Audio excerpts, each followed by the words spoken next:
I love Jell-o. Makes me mellow.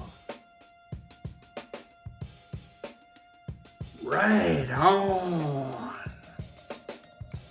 I'm making a recipe from this book, The Magic of Jell-o.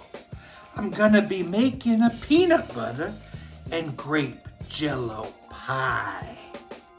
I need a bowl and a half cup of creamy peanut butter.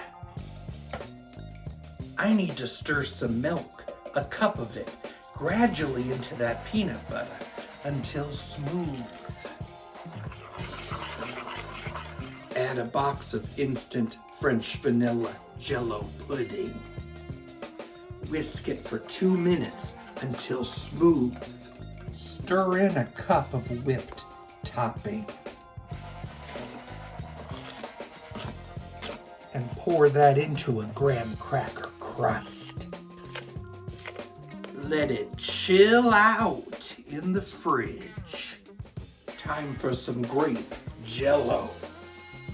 3/4 cup boiling water.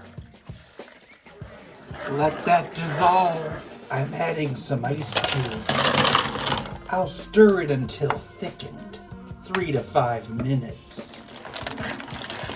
Remove any ice cubes that haven't dissolved. I'm gonna mix in a cup and a half of Cool Whip. Allow it to mellow and thicken a bit in the fridge for a half an hour. It's still kind of thin, but let's spoon it on top.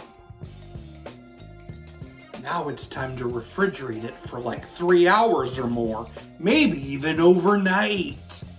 I've got my peanut butter and jelly Jell-o pie. Here it is. It didn't fully set. I may need to try it as a frozen pie. But let's see what it tastes like.